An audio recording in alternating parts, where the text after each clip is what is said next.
Okay, so the next step of our planning process for our shadow box is going to be our mind map. So what you're going to do is write your name in the center, and you're going to brainstorm different things about yourself that you can represent visually in your shadow box. So I've broken it down into different categories. So family, hobbies, TV, movies, music, books, things you love, fears, and future plans. And what you'll do is you'll brainstorm your different hobbies and then how you would represent that visually. So, for example, one of my hobbies is throwing clay, which means that I make clay ceramics and things on a wheel. So some of the ways I can represent that visually is through a pottery wheel and maybe the tools that I use. Does that make sense? Okay. Then maybe for like books and movies and music, Paul, you said you like a Hunger Games.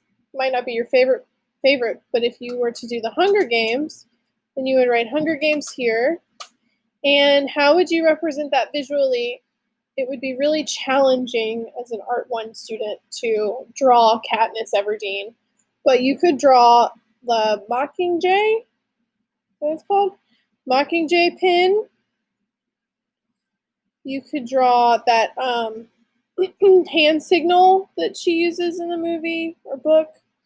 You could draw like her bow and arrow. Okay, so these are all just like things that would subtly explain who she is.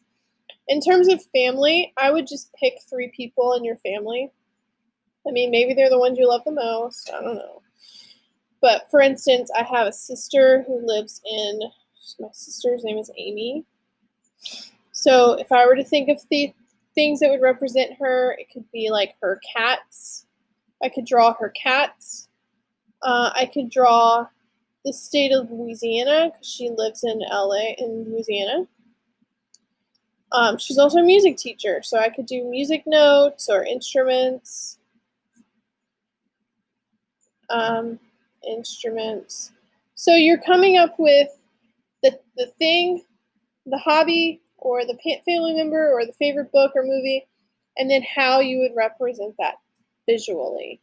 And I want you to do that for each one of these categories. Things you love could be, I mean, they could be like people. I did my dog, Minnie, because I love her.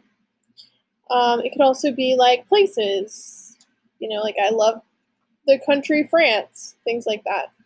And then your future plans could be as soon as this weekend or as far away as 5 to 10 years. It's up to you. I did this weekend, so I did laundry is my future plan this weekend. And then what you'll do with this is from all of these different choices, so you have 3, 6, 9, 12, 15, 18 different choices, you're going to choose 5 of them. And then from those 5, you'll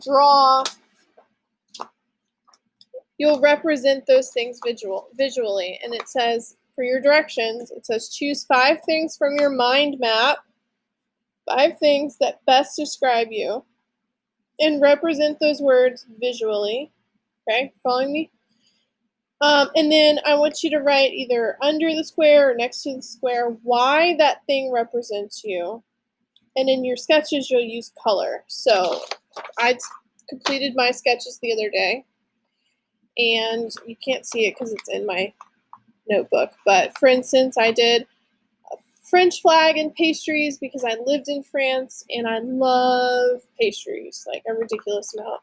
Then I chose my favorite quote from my favorite TV show, 30 Rock, and I wrote that here. And then I did my dog Minnie. Okay, so you're going to choose 5 things. It doesn't have to be, you could choose 3 things from the same category and then 2 from another one. So you don't really have to do all of these, if that makes sense. But look how detailed my mind map is. Okay, so artists plan and they brainstorm and they practice, and that's what we're doing. So the next step is to plan by brainstorming the ways that you could draw these things, and then to practice by actually sketching them out. And then we'll go on from there.